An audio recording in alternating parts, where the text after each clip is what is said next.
Assalamu alaikum warahmatullahi ta'ala wabarakatuh. Bandiraɓe on kofnama on gelanama hayruji ɗuɗɗiɗi duniya be lahira. Mon moɗon biyeteɗo Abdulkadir Abubakar.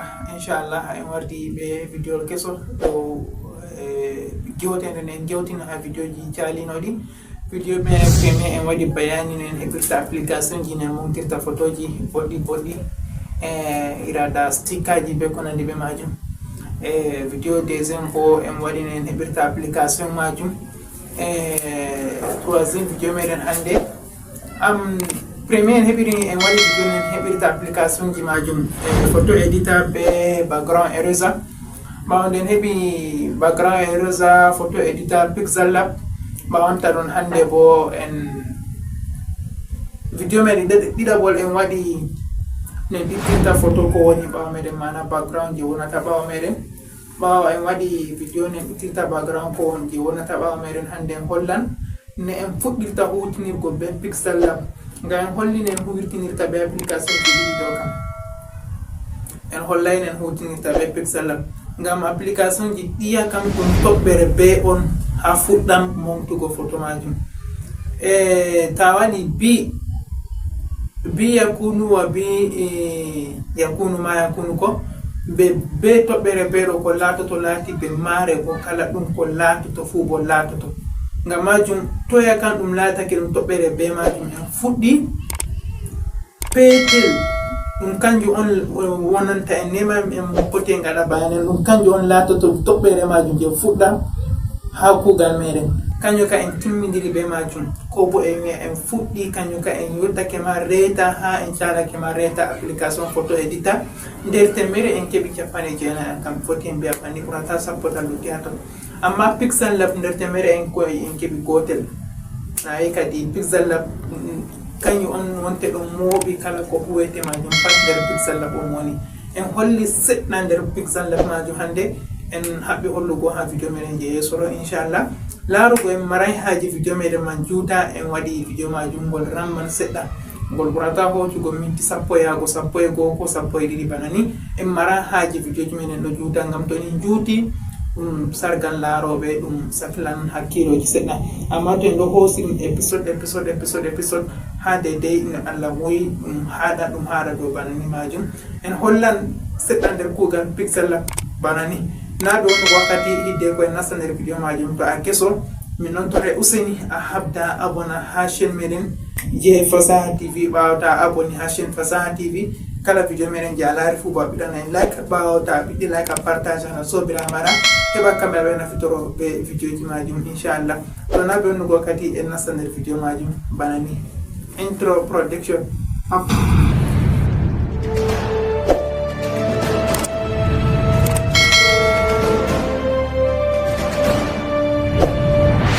Assalamu alaikum warahmatullahi ta'ala wabarakatuh. Bandiraɓe on kofnama on gelanama hayruji ɗuɗɗi ɗi duniya be lahira.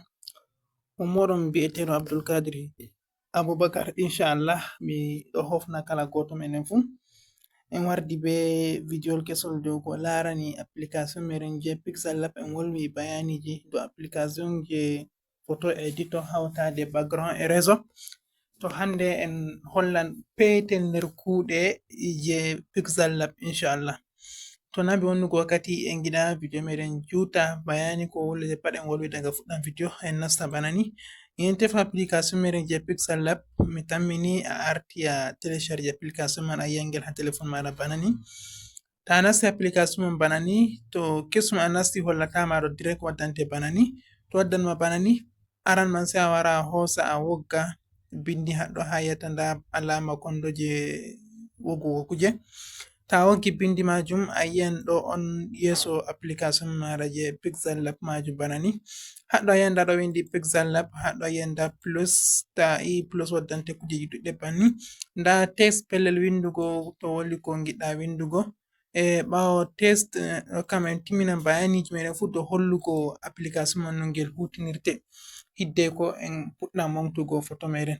ɓawo to a nasti nda ɗo test ta windan kala ko giɗɗa windugo dow bindi majum. Ta a nasti pellel windugo banan ɗo na bindi sai a wara iya ha aje ɗo to a yi ha aje ɗo sai a wara a nasta nda haɗɗo edit a yiyan edit mana modifier ta nasti ha edit haɗo sai a efasa ɗo a winda ko giɗɗa windugo. Masalan ha min da assalamu alaikum, assalamu alaikum da mi windi sai a wara a waɗa ok, a wara a nasta haɗɗo a waɗa ok. Ɓawo ta waɗi ok a yi'an da assalamu alaikum go hangi bana ni, a yi'an ha assalamu alaikum goddanma bindi bana ni. Ta yiɗi a waran a foɗa haɗɗo a maunina bindi majum, a wara a fottinari bo caka cak. To haɗɗo nda edit ɗo wo'ingo bindi majum, to a yi to a ɓesdan bindi fere ko a sanjan bindi man. Haɗɗo bo delete mana woggugo bindi an ɗo be ɗo kam pat gotel. Yawa ɓawon taron nda copy, ta a ɓesdan a wartira bindi man ɗiɗi, nda copy on gi bindi an nda ɗi ngarti ɗi ɗiɗi. Non yiɓe nda bindi an ɗi ngarti ɗiɗi to en gogga gotel. Ɓawo to en goggi gotel nda bindi majum je ɗo ɗo, nda ɓawo copy to phone ɗo kam fu sai to wodi hunde wonde on haɗɗon ko photo ko bindi goɗɗi hiddeko en ɗo kam en ngala bayani majum. Ɗo position, ta wari position foti a yerɓira bindi majum sera sera be ɗo, malla to dow dow bo be ɗo, to jippingo les les bo be ɗo. Yo ta a ɓesdi ɗo man ɗo a foti ɓesda ɗo majum no ɗi jipporto majum. To ta a ɓesdi bana ni nda on yiɓe ɗiɗon jehiran dow dow, ɗi jehiran les les, ɗi jehiran sera sera fu. To ok en timmidiri be ɗo. Ɗo kam ko photo ko bindi fu banni ngatta be majum. Ta yiɗi je'ina ɗi caka cak bo pondaɗi bo koca nda ngara ina haje iwumi ɗo, to a yi hatton so ina haje ɗo, to a yi je ɗo nda ɗi ngoni ɗi caka cak, ɗi ɓuraigal dow ɓuraigal sera, ɓuraigal les ɓuraigal sera jungo nano bo. To ɗo bo nda ɗum size je ɓesdugo sera ɗo majum heɓa no bindi on jogoro on yiɓe. To en ngala haje ɗo bo haɗɗo kam jotta ka en ngatta bayani majum sai ha yeso. Ɗo bo kolo to a yiɗi a sanjanan bindi majum kuler, non yiɓe mi sanjani ɗi kuler na, non yi. To en acca dow boɗeji bana ni ɗo sanjugo kolo. Ɗo bo testo, ta yiɗi a hoccan photo a je'ina dow bindi an holla photo, alama photo hunde ni, ɗo fu en ngatta bayani majum jotta. Ɗo bo opacity, opacity masalan ba to nda ta waɗini yin bindi a ɗiɗon majjitira seɗɗa seɗɗa, ɗo bo ni. To ta timmini be ɗon nda yin retector bo nda mana wailtigo bindi an ɗi jimmito ko noi be ko nandi be majum. To ɗo bo en ngala haje majum jotta,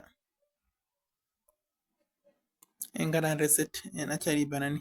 To ɓawon taron nda on ngi'an font mana sanjango bindi an style, ta waɗi ni nda a sanjani bindi maɗa style.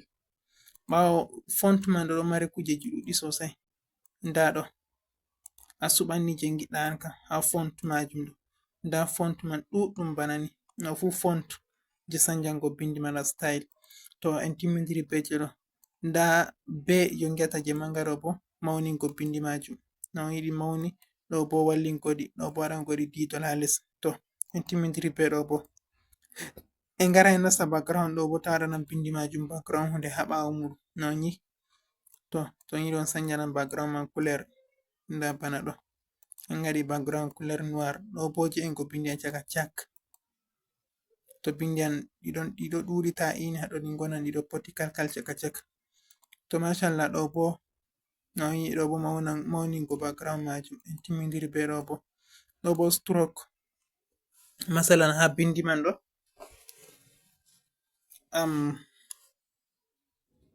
ha bindi man ɗo ta waɗini a yi'an sera sera bindi on ɗo waddi kuler fere ni, en ngara bana ɗo on yi'an ha sera bindi on ɗo waddani en kuler fere ni, ko ba danejum ni, ko boɗejum, boɗejum ka kanjum wonno ha ton an kam kuler fere ni, ko ban danewa ni bana en ngaɗi nane ɗo, nda kulerji man fere fere. To ɓawo stroke bo fahin en ɗon mari shadow, shadow fu en haɓɓi waɗugo bayani man ha ɓawo. Ɓawo shadow bo nda initial shadow, nda impose, kujeji kan nda ɗi ɗo ni ɗuɗugo partatata dow ko larani pixel lab, amma ɗum pat majum en kaɓɓi waɗugo bayani man ɓawo. Ɗo kam en kolli petel ni application man ni hutinirte. To ɓawo ta timmidiri be je bindi, ta wara i ha pilsiyel go haɗɗo fahin a yi'an nda current date, ɗo bo wurtinan ma date hande le premier sixième mois 2024. To en wala haje ɗo bo en efasa. Ta efasi ha to, ta wari a nasti ha pilsiyel man fahin a yi'an nda sticker, mana sticker waddante kujeji ɗuɗɗi bana ni sticker. non yiɓe nda stikerji jurbana ni a waɗana foto mara to a yiɗi. To ta itti fahin kanjum bo ɓawo man nda shap, ta wari ha shap bo nda ɗum bana ni, ta wari a ii haɗɗo nda shapji kuler kuler, masalan en giɗi sappago bindi ɗo, bindi meɗen je en ngaɗi ɗo, sen koca en ngara en gaylita, non yiɓe ndam sappake bindi majum.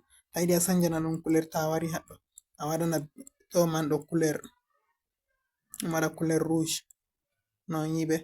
To en timmidiri be ɗo bo, ta wari haɗɗo shap man fahin, ha shap man ɗo ta wari foti ngartira shap man ronde ni, ngara je'ina ɗum haɗɗo, ta je'ini haɗɗo ngadda foto maɗa ngara je'ina haɗɗo. Pat en kaɓɓi waɗugo bayani man ha ɓawo ha yeso ngam en marai haje video meɗen juuta. To wawanta ɗo nda from gallery foti njaha koca foto, ha kocen foto meɗen je gannoɗen yende ittan ɗum background go ha ponde ngiyel, te ngaren nasti ha ɗo sai nasten ha kocen foto meɗen. To on ɗon mari nda ɗum fotowol ngol ɗon ittannoɗen background yende, to sai ngara itta ɓustagol ni, ta'a sera magol bana ni, sai kocangol, on yiɓe ndangol haba, sai ta yiɗi koca je'inagol haɗɗo, non yi. To banni on momtirta kujera en ngala haje foto men e video meɗen ɗo juuta, en kaɓɓi waɗugo bayani majum be hakkilo yeso ɗo seɗɗa to Allah lamiɗo hoddiri. Miɗo yi'a ɗo on ragare video meɗen je hande, to meti en kollan kujeji ɗuɗɗi sosai sosai, en ngaɗan bayaniji ɗuɗɗi dow application majum, hidde ko en fuɗɗa hollugo no momtirta foto majum bana ni. Ɓeɗo miɗo wi'a en assalamu alaikum warahmatullah, sai to en fotti ha video meɗen je yeso to Allah lamiɗo hoddiri.